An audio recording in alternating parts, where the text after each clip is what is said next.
666CX Fruit Cove, WVOB. Ladies and gentlemen, it is now time for the Elder Law Hour with Emily Hicks. I'm Emily Hicks, and you're listening to the Elder Law Hour, where we're offering insights and solutions for today's seniors so you can age with confidence. Today, we're going to be talking all about divorce and how to protect your assets in the event that you go through a divorce, or perhaps your children are looking at going through a divorce. And I thought a great way to start the episode is to talk about some of the statistics regarding blended families in the U.S. And blended families are where there's a step-parent, step-sibling, or half-sibling in the household. About 16% of kids in the U.S. live in blended families, and 40% of U.S. families have at least one partner with kids from a previous relationship. Now, this number has been pretty steady for a long time, and it doesn't matter what race you are. You could be Hispanic, Black, or white. You're equally likely to be in a blended family. However, Asian families are less likely to be blended, according to these statistics. Now, around 60 to 70% of marriages with kids from previous relationships end in divorce, which is higher than the average divorce rate. And a key factor for success with those marriages is going to be the bond between the child and their parents, both biological and their step-parents. So if a kid feels close to both parents, they have a better family experience. And I think that goes without saying. So in the past, divorce had quite a stigma to it. It was seen negatively, but today's young people are far more accepting of blended families. Around 3/4 of college students believe that there's no shame in being from a step family.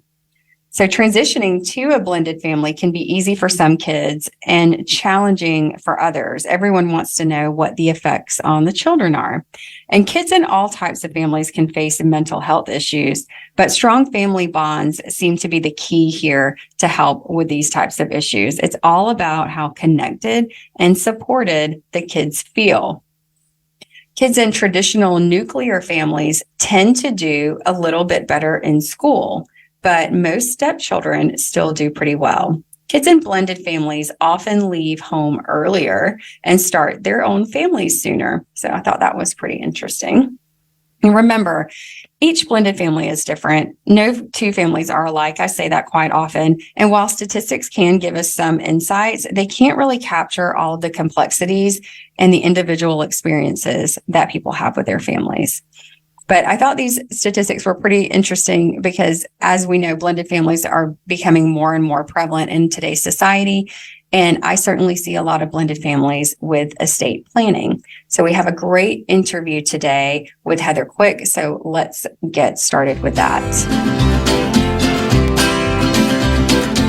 My guest today is Heather Quick, and she is a very successful divorce attorney and is also the founder of Florida Women's Law Group.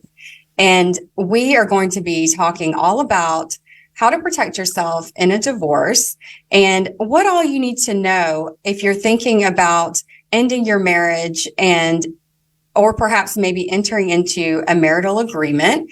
And also, if you are over the age of 65, what the complications are with divorce and what we call gray divorce, and how that affects you in the elder stages of your life. So, Heather, thank you so much for being here today. Absolutely. Thank you for having me. And how did you get into this area of law? What brought you to really focus on helping women in divorce situations? Well, you have probably heard this before, but usually family law finds you versus you seeking it out. It was certainly not something that when I began practicing and as an attorney that I thought I would do. Sure. But it evolved. And I started out as a criminal prosecutor, which I love the criminal law. I love trial, and that was a great job. But I did not transfer well to the defense side. That's not where my heart is. So at that point, I realized I was attracting, individuals with family law issues. And what I found is that I had had a lot of personal experience with it. And then combined with the law and really studying it, that it just made it a natural thing for me to do. And I also found that what I can do, and now specifically for women, and what our office can do is we can help people in a way that they cannot help themselves.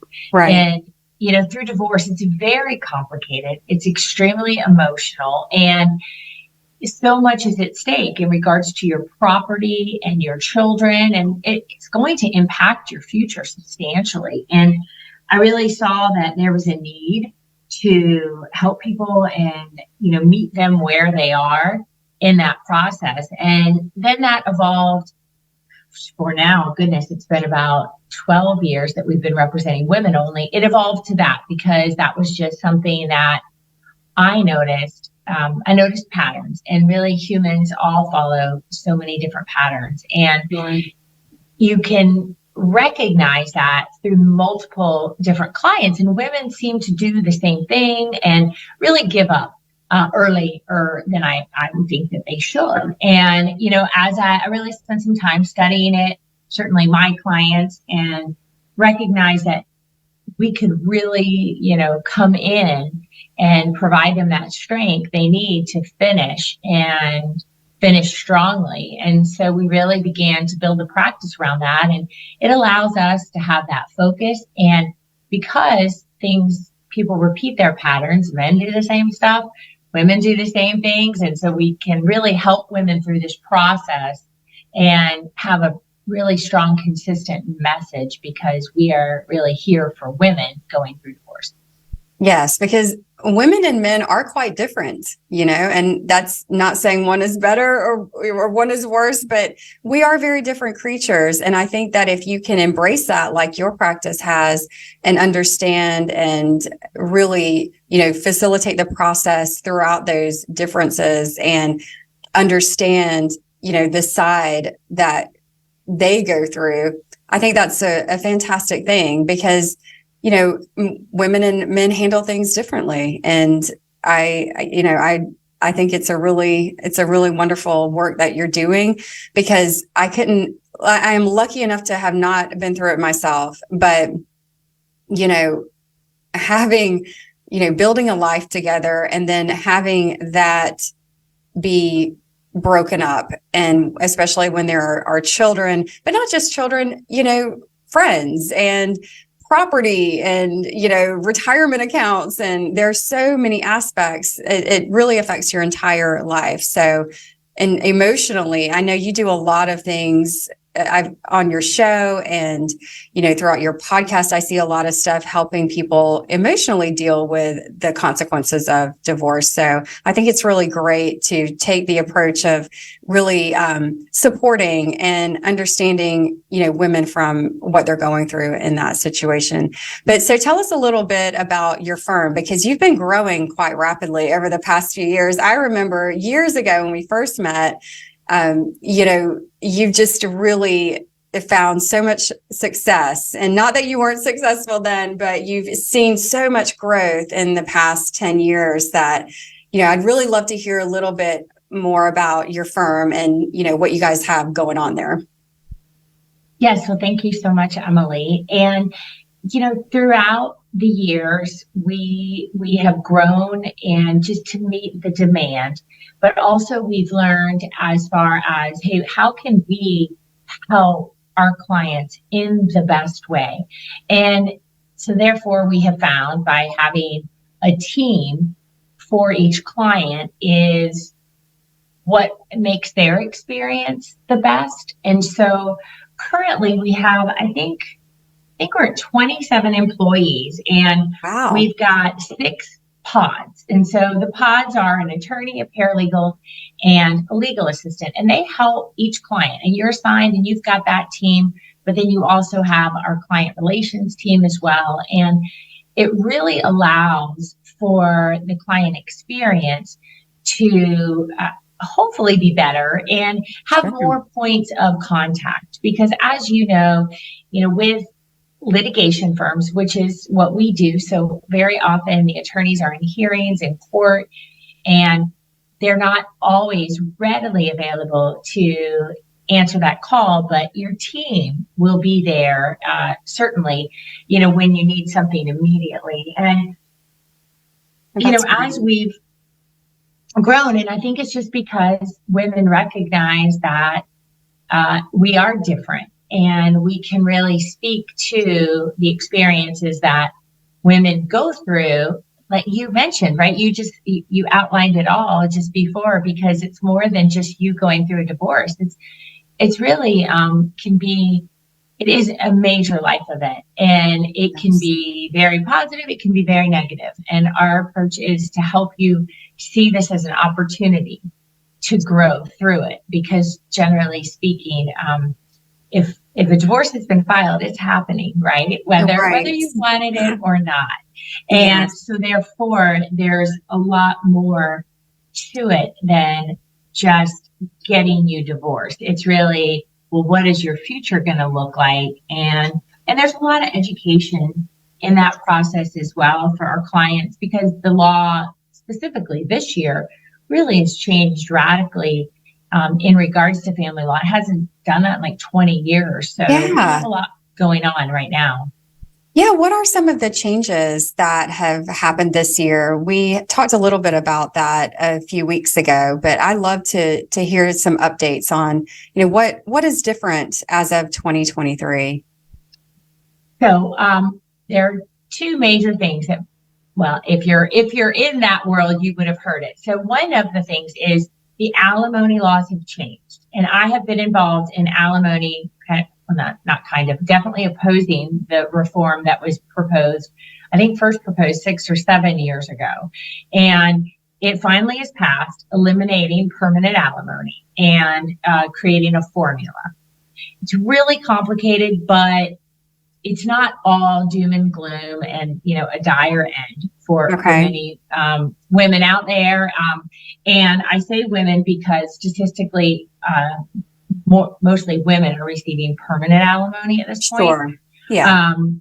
But that's been the big change. And then the second really biggest change was that the law is now to look at parenting, time sharing, which is what we call custody, and start at a 50-50 starting point, which is equal time sharing with the mother and father. And this has been a practice, certainly in South Florida, for years. I mean, really not even a dispute. A lot of that, like in Orlando. And so here in Northeast Florida, a little bit slower to fully embrace that 50-50. And, you'd see it. Some judges were more inclined than others. But now it just creates a starting point that is to be more equal. It's not really as catastrophic as many people would think, but it does create probably, a situation where you're going to have to go to court if you're wanting something other than 50-50. And your spouse disagrees when you're going through that. So those are the two major things. There's a lot of other little intricacies that have changed, but those are the two big things that really, I think, get people concerned, afraid of what that future is going to look like for them. I could see that could bring a lot of fear into women, especially with the permanent alimony situation. I'm sure it's a complicated formula, so probably not one that we want to get into, but for everyone listening, they can just be aware that change has been put into place now. But yes, with the 50-50, we've heard rumblings for years about how custody battles usually favor the mother, and that's sort of generally the word on the street, as far as people that aren't in the industry have always felt like, oh, the mother usually gets the majority of the time. But so that's a really big change to start out at 50-50 and level that timeshare. But so I could see where a lot of people would be really anxious about that. I would be anxious if I were going through that. But as far as with people that have grown children, let's say, and what we've seen in the past few years, and you tell me because you're the expert in this, have you seen a lot more of gray divorce? And that is a divorce for people who are 65 and older. Have you seen more people in that age bracket getting divorced in the past, let's say, 5 to 10 years? Is that a trend that you've seen happening in your practice?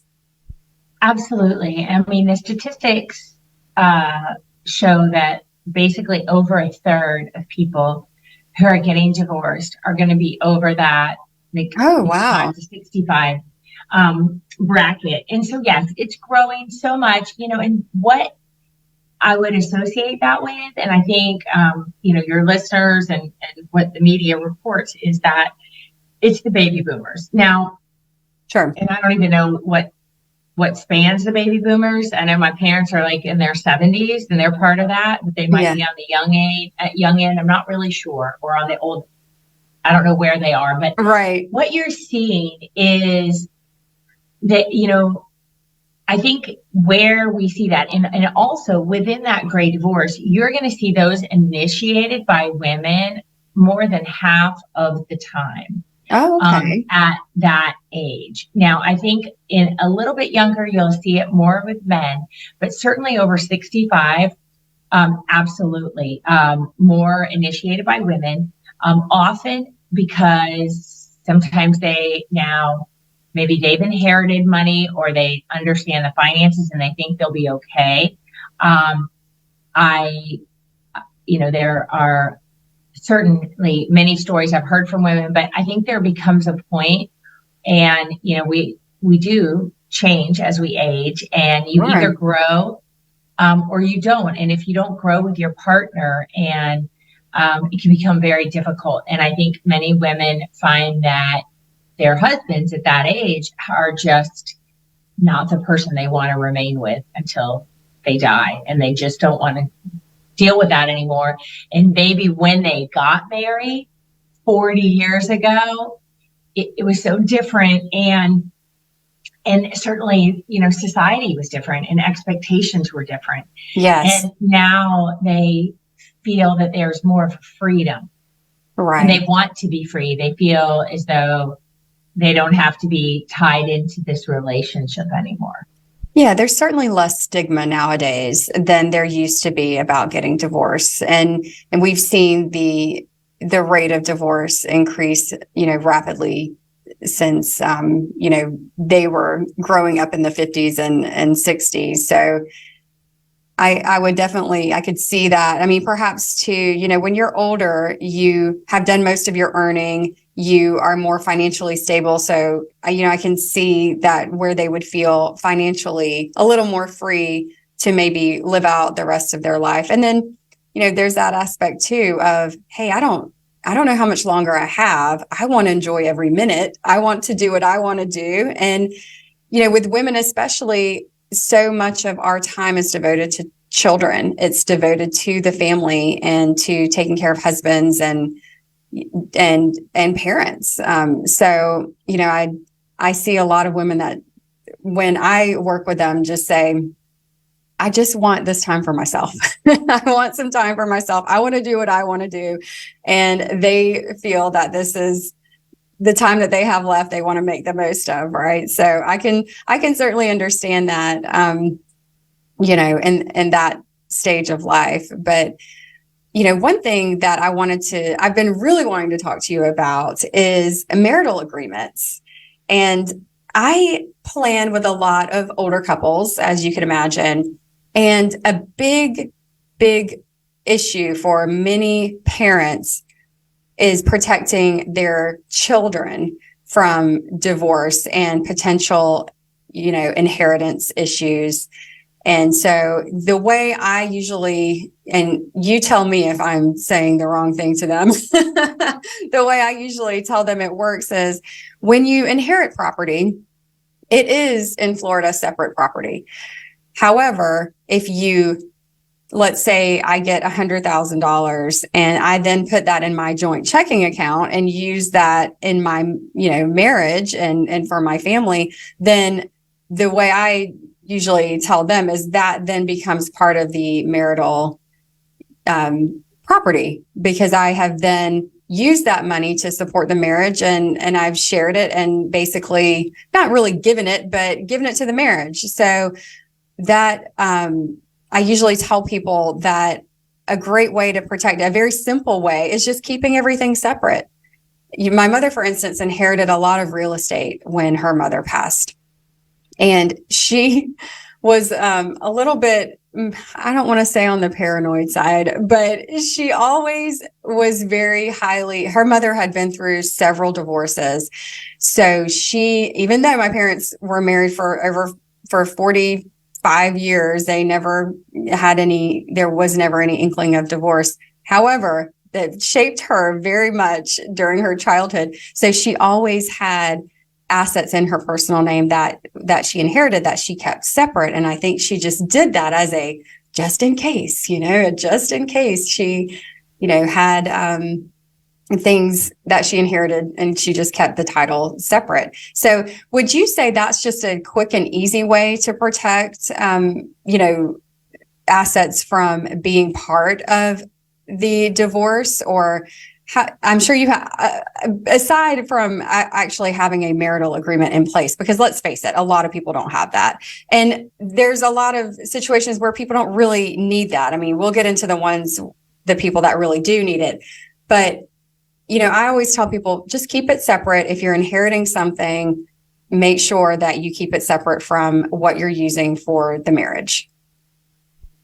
And that is good advice. It's not going to totally keep it protect from being at risk. Right. There's going to be exposure. And, one of the things that very often, parents, they've built this wealth. Their intent is, for their children to have it. And really, a creditor that they should be concerned about are the spouses of their children. Sure. And I would think most of them have certain thoughts on that. I've had parents come to us and say, how do we protect them? And you're going to need to have them sign a postnuptial agreement in order to do that.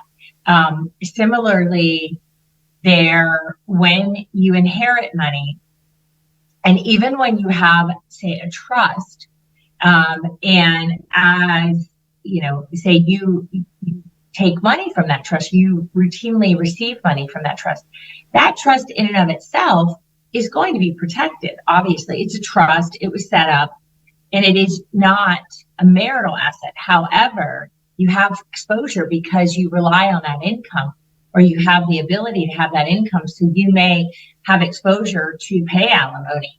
It will be considered in child support. And because it's part of your income. Absolutely. And you have access to it. So to keep things separate, I will tell you, Emily, is great advice. I will tell you that 90% of the people are not going to do that. Because it just takes a lot more discipline. They're not going to really pay attention to it. And I think, as the parents, don't leave it to them if that's your biggest concern, because they're really probably not going to abide by it. And there may be other ways you can, get it to them that at least protects the principle of it or something. But, so often, people rely on those inheritance that they've received to the extent that there is going to be some exposure in many cases. So it's just one of those things. I think just be aware, right? And I'll tell you, Emily, I could have this conversation on your show every week for a year, and the same person could listen to it. It's never going to resonate until that becomes their reality. And all of a sudden they're like, oh man, I might be getting a divorce now. I didn't mean to pay the mortgage off with my inheritance. I want that back, things like that. So it's really, that's really what it is. That's why this show, and it's so great just to inform people. But until they're ready to hear it, most of them aren't going to really take action or believe that it applies to them. Absolutely. And a lot of times the parents that I'm planning with, they're really concerned about it, but the children are not concerned about it. So they're not going to take any necessary precautions or steps to, potentially head that off. But, there are a lot of things that we can do on our end as far as with trust and setting it up in a way that they may not have the income from it or be able to control the asset. But I will tell you 99% of the time, people don't want to set it up that way. And they don't want to do that to their kids. They want them to have control. So I always say, well, you can't really have it all. You can't really, if you have control of an asset, it's pretty much up for grabs. It's not going to be, as far as asset protection is concerned, it's really not going to matter, where it came from. In a lot of instances, if you are controlling it, using it, you have title to it. It is what it is. So there are a lot of things that we could do. But like I said, a lot of people don't really want to take those extra measures and set it up that way. So we talked about, there's a lot of reasons why one would need a marital agreement. Obviously, we think a lot about wealthier individuals. So people who have accumulated a lot of wealth. This is probably, I would say probably for you, these are the most common people that you would see coming in, that they know already that they need to have a premarital agreement before they enter into the marriage, because they want to protect what they have. They maybe, they've been through a divorce already. Would you say that's probably the most common, client for a premarital agreement that you've seen? It does. It really runs the gamut on that. But those are the best individuals to really have a premarital agreement. A prenup, as most people would know it. Prenup, yeah. And really, and I think everybody should have a prenup, but for so many reasons that, would take way too much time. But specifically, when you enter a marriage and either one of you have children from another relationship, I think it's so important because, and it could be that you were widowed or divorced or maybe never married, but then you're marrying somebody with children and they really have an interest in, as you know, protecting what they have accumulated, and they want it to go to their child, not to you. And if they can, one of the things that I have said, and I think you'll corroborate it is, I've had, we'll just deal with it in our wills, which is fine, but you can change that and you don't have to tell them you're going to change it. I'm pretty sure, right, Emily? I mean, they can change it versus a prenup is a contract between the two of you and you don't get to just go change it.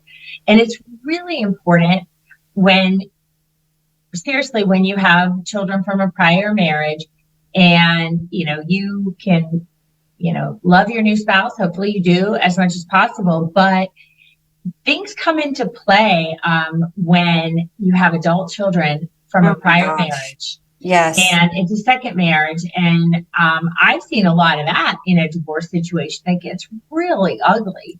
It can get really ugly with the children from the first marriage. And then, a lot of times things are set up so that the second wife may have a life estate to things or have the benefit of income from certain assets during her lifetime. And I find that point in time can get very contentious because the kids are essentially waiting for her to die before they get their inheritance. And that can be very tricky and a very uncomfortable situation for her, but, for them as well, because there's, that's just, it's not set up really conducive to keeping the family, on the same page as far as everyone being happy.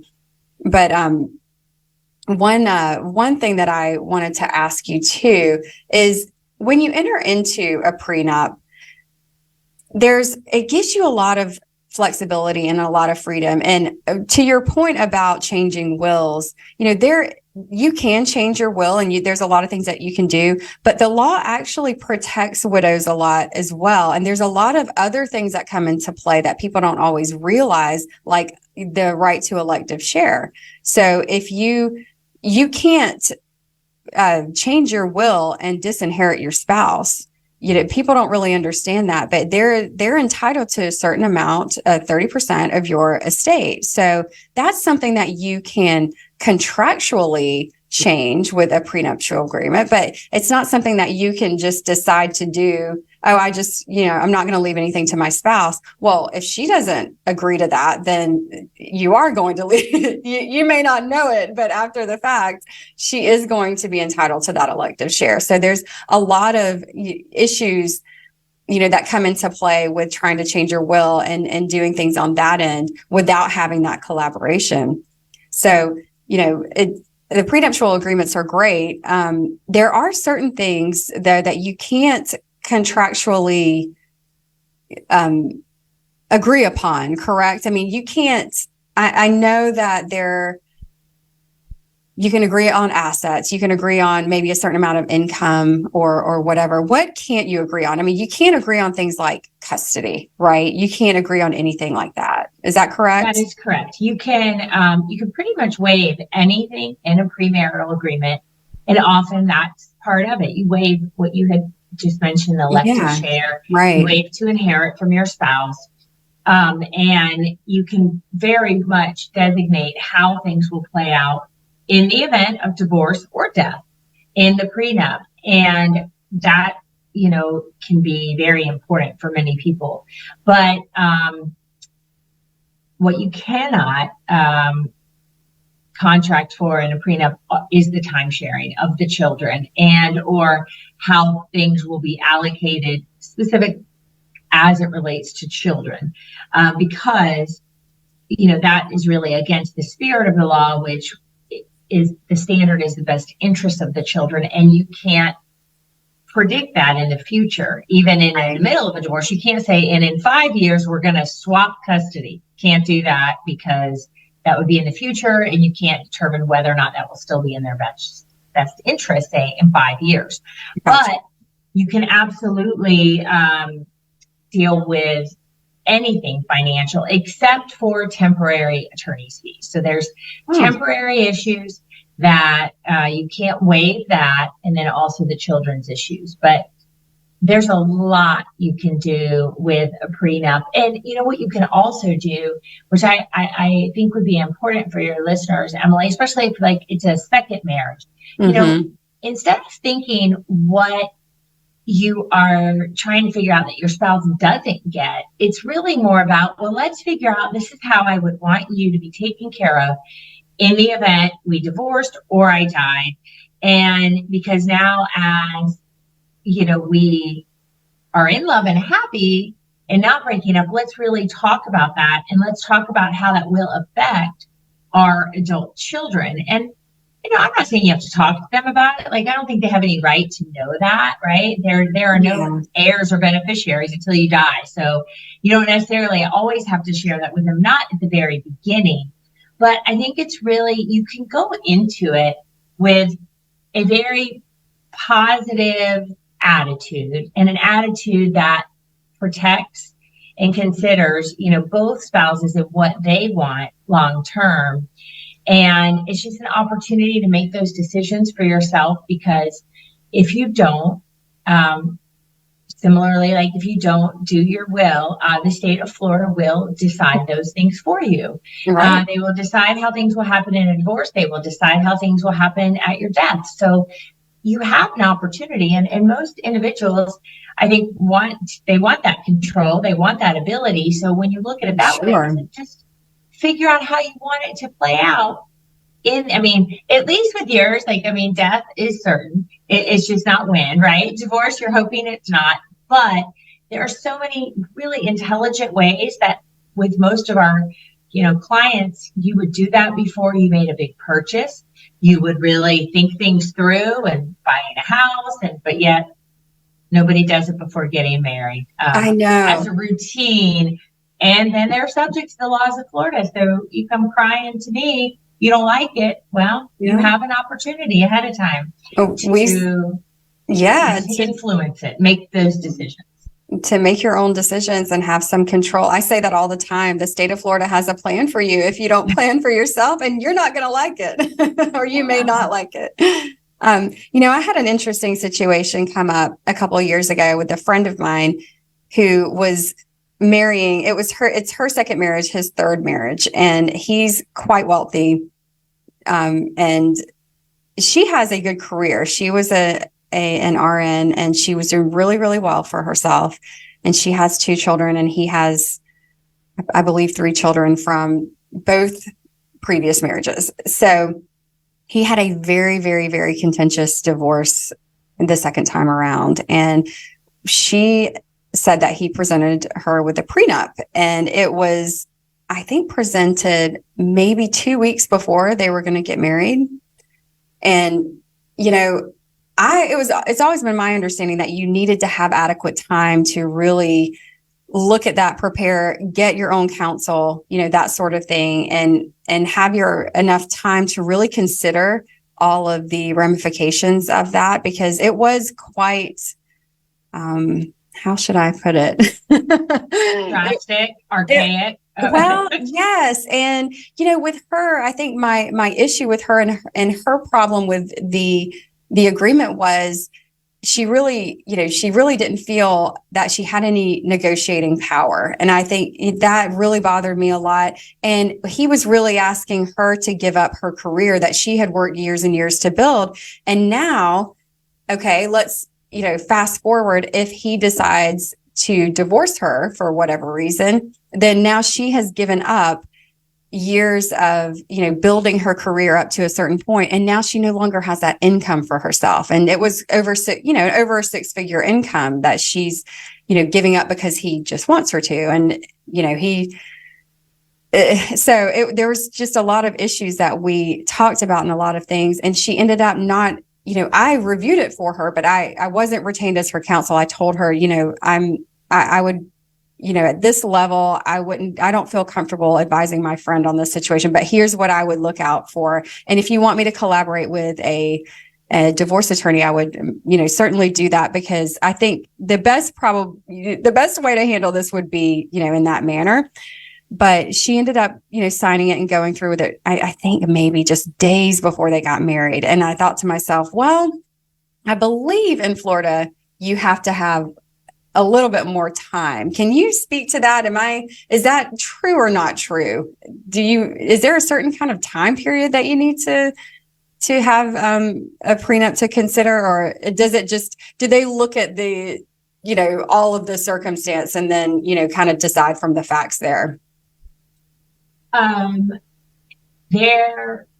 was going to say, there's a lot of questions in there to answer. And essentially, you have to have adequate time. However, I will say, the state of Florida in particular now, you're an adult, and if you sign it, you're really, unless you can prove you are under duress, or if the requirements of disclosures were not met, but you got to take responsibility for the stuff that you sign. And that's unfortunate, right? Because we act as if though this fairy tale princess thing won't be there. And it's like, well, why don't you negotiate for yourself? Because you can, and you don't have to get married, right? Right. So, people have to question their motives, and that can be really an uncomfortable conversation. Yes. Because you may say, yeah, I've been working forever and I'm so happy not to. And it's like, okay, but what happens in 5 years if he's done? Right. And you're out of the market 5 years, and you should have negotiated that you are going to get a certain amount of money for every year that you gave up, and something to allow you to get back on your feet.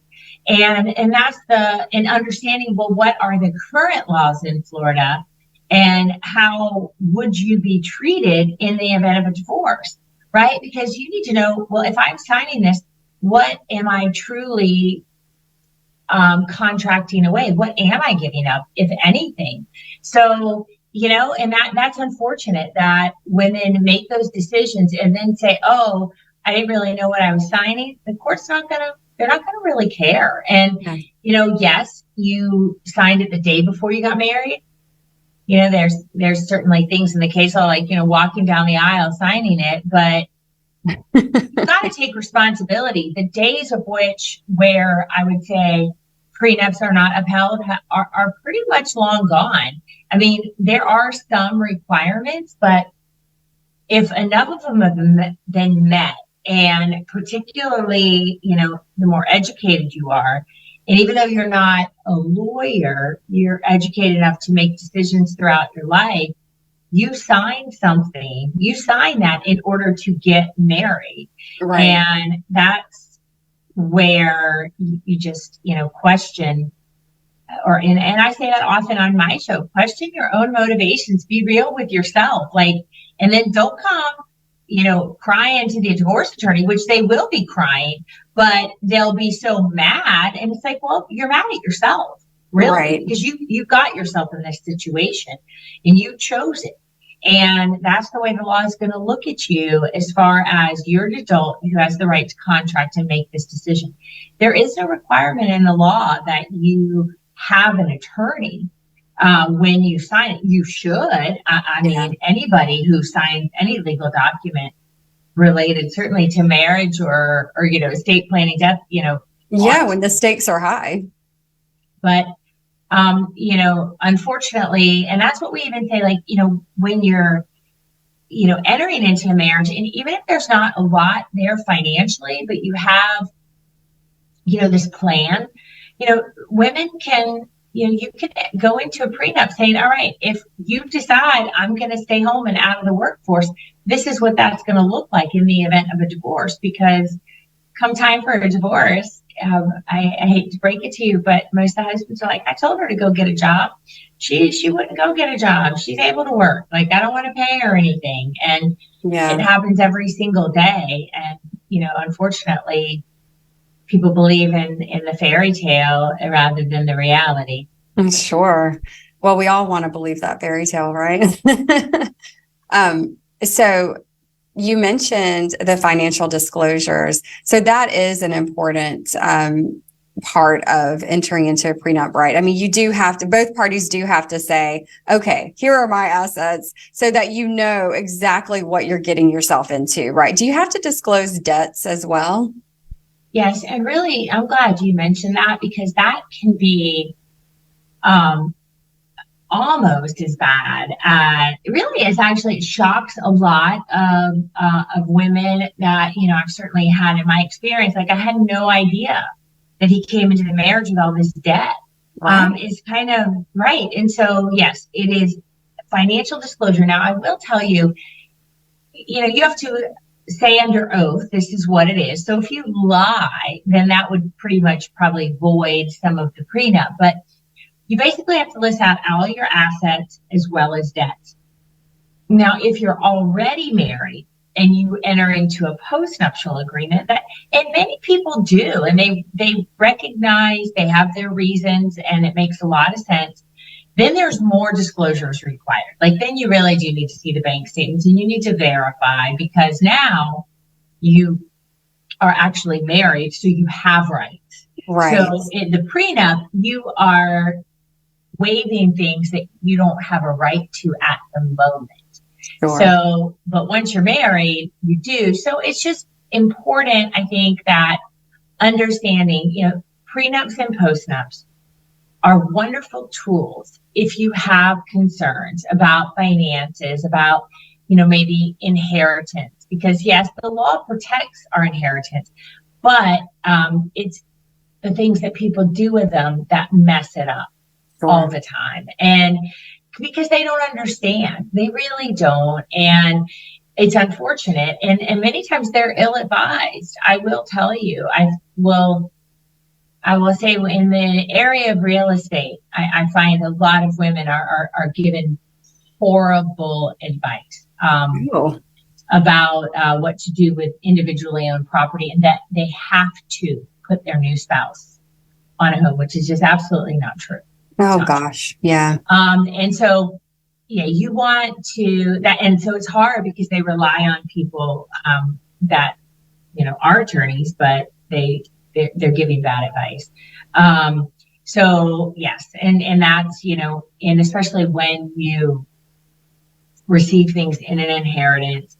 And sometimes a lot of that, I think it's great we're talking about this, Emily, because many of your clients, as they're getting to the point where they're like, hey, we are going to have, create our estate, plan our estate, and what's going to happen. And that's when you hear, of course, their concerns about what will happen with this. Well, if you can educate them, they can then attempt, and that's all they can do. Like you said, they can attempt to educate their children on areas that may be problematic. And then it's up to their kids to take action. They can only do so much, like you said, Yes. or they're only willing to do so much. But at least you're starting that education process, and hopefully that filters down and they can share that information, with their kids. I will tell you, I have heard more than once, more than even twice, from women who come to our office that my parents died and left me this money to get a divorce, and said, get rid of them. Yes, So. I have seen that as well. Yes, absolutely. Because, a lot of times, like we said, the statistic or the situation usually for women is they are a lot of times staying home. They're giving up any potential income or career opportunities that they may have because they're, raising the children, and which is a wonderful thing to do. But it also, comes at a personal cost if you are then entering into a divorce, or maybe perhaps you're in a situation where you don't feel financially secure enough to get a divorce. I mean, I know a lot of women in that situation that they're really, really afraid because they think that perhaps the husband won't honor a certain, the agreement, or just maybe there's just not enough asset wise or income wise that they think they can run two households.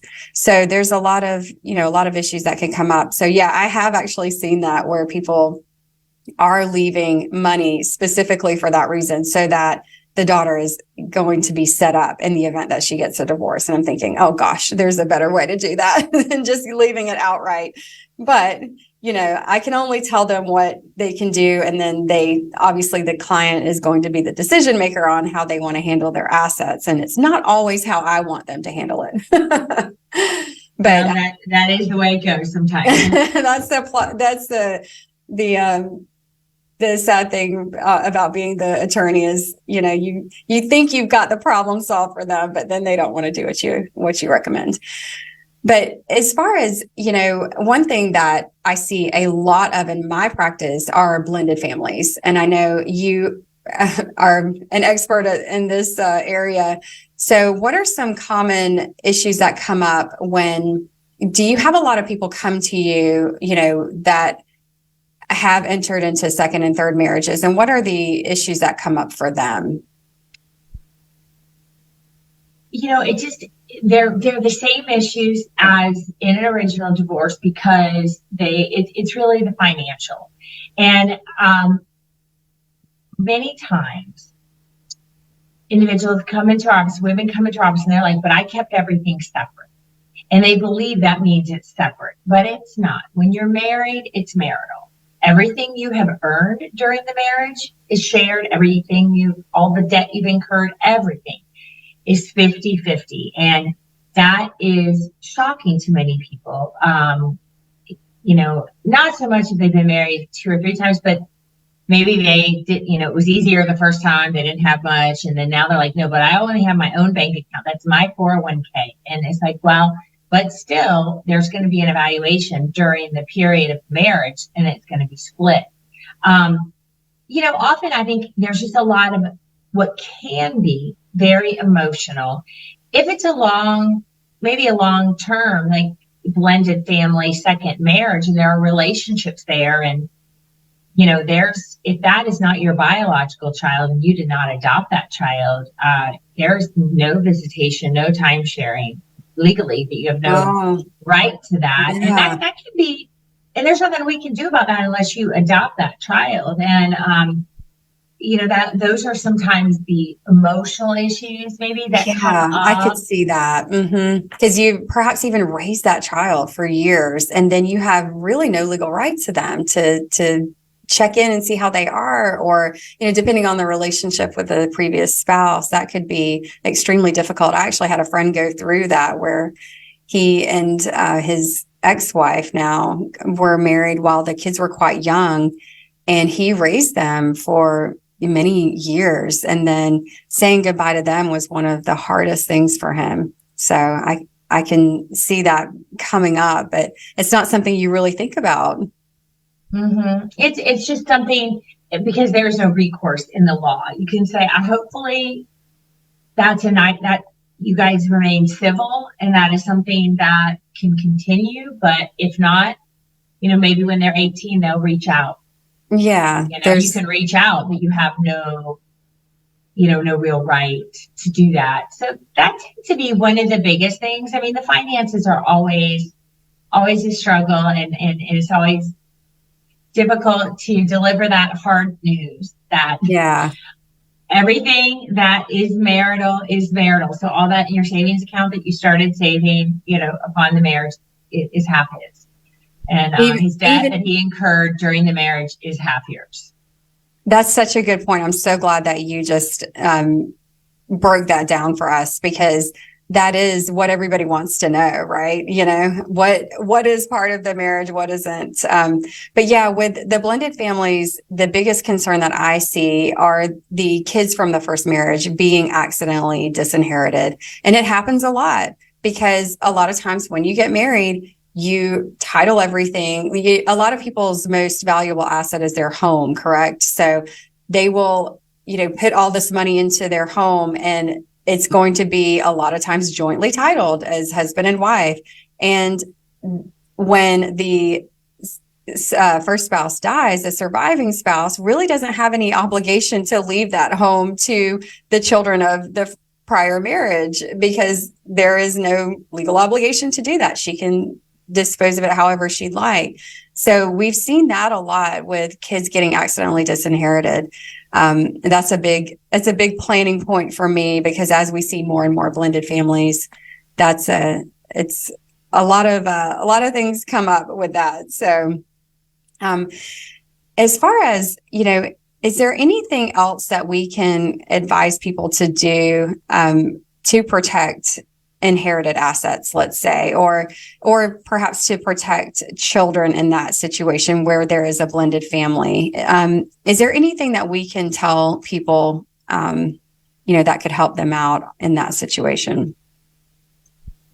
Well, I think, obviously, if you haven't done a prenup, you can do a postnup, and you can specifically address, in how you want things done. And I think you can also do some of that through your estate planning as well. And, but in the postnup, if you weren't thinking your current spouse would get 30%, you're going to need to resolve that through a postnuptial agreement, to overcome that in the law. They're going to have to waive that. And I would say to anyone listening, you got to figure out what's in it for them, right? Because nobody's signing that just because you want it. Like, there has to be a give and take there, but it's worth examining if you really haven't thought about that, because like you said, you can't disinherit your children, and that may not be your intent, but you didn't really educate yourself on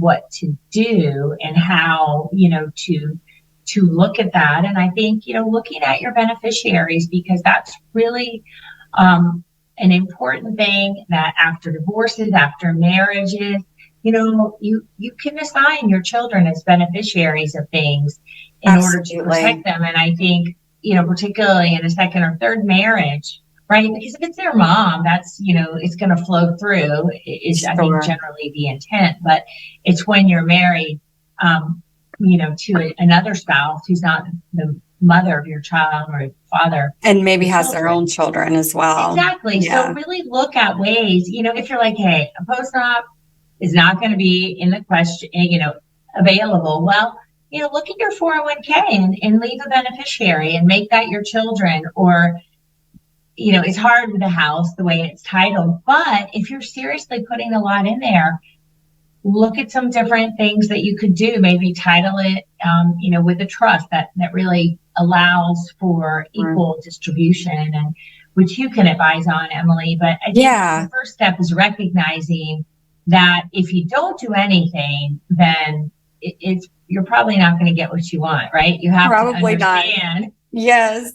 Well, I think that would be the perfect scenario, is to plan with a post-nuptial agreement so that certain aspects won't come into play if you just change your will or if you just change your estate plan, so that all things could be covered. I think that would be, the best possible plan, is to have both of those things in place so that you're not accidentally, not thinking about a legal ramification that could come up after passing when it's too late. So it is. I think this has been so educational and really, really informative for our listeners and for myself. I love talking about this stuff with you because you're such a wealth of knowledge. And I want to thank you so much for being here today. And if any of our listeners want to get in touch with you, what is the best way to do that? Well, and thank you, Emily. It's been a pleasure to be on here. And this is, I can talk about divorce in so many different aspects all day long, but I really appreciate it. Particularly like what we talked about today, the great divorce and blended families, because you just don't know what you don't know. And there's a lot out there that can happen. But certainly any listeners interested in reaching out to us, we are at FloridaWomen'sLawGroup.com. And on that page, you can get all kinds of resources, as well as, figure out how to contact us either at our St. John's office or our Jacksonville office. And I do have a podcast, Women Winning Divorce, that is available on all the podcast mediums. It is a great podcast. We've listened to so many episodes and it's really informative. It's a great resource for you if you're in this situation, or perhaps if you have a child that might be going through this situation. I highly recommend listening to it and also checking out their website that has a lot of resources as well. So thank you so much for being here. I look forward to hopefully having you back someday soon. And we just really appreciate this. And you've been listening to the Elder Law Hour with Emily Hicks and my special guest, Heather Quick. Thank you so much. Thank you. To end the show today, I want to take a question from an audience member. And that person is Dave. And Dave asks, when you die, what property passes under a will and what does not? So when someone passes away, they leave behind property, which is going to be things like real estate, money, and personal belongings. And your will is your legal document that allows a person to specify what they want to happen to their property after they die. Now, property that passes under a will is called testamentary property. For example, if someone states that they want their house to go to their sister, then upon their death, the sister will legally inherit the house according to the instructions in the will. However, not all property can be controlled by a will. Some property doesn't go through the probate process outlined in the will because it has other designations. For instance, assets with named beneficiaries, such as life insurance policies or retirement accounts, will bypass the will completely and go directly to those named designated beneficiaries. Even if the will contradicts who gets this asset, it won't matter. The designated beneficiary will receive that property, which is why it's so important to make sure your designated beneficiaries are up to date. Similarly, with joint property, like a jointly owned home or bank account with a right of survivorship, will automatically pass to the surviving owners and will not be subject to the will. So it depends on what your title looks like, Dave. If you are owning property jointly with someone else, that asset will then pass to the surviving owner. Really, what you're looking at is when someone dies with some personal property in their individual name, personal or real property in their individual name, that will likely have to be probated if there is no designated beneficiary or joint owner. So I hope that this has been helpful for you. And please let us know if you have any other questions. You can send us a message on our website, elderlawhour.com. And thank you so much for listening to today's episode of the Elder Law Hour. If you'd like to connect with me or learn more about today's episode, please visit us again at elderlawhour.com. I am Emily Hicks, and we will catch you next week. Thank you for tuning in to the Elder Law Hour with Emily Hicks. Join us this and every Saturday for the Elder Law Hour with Emily Hicks. AM 600 WBOB Jacksonville.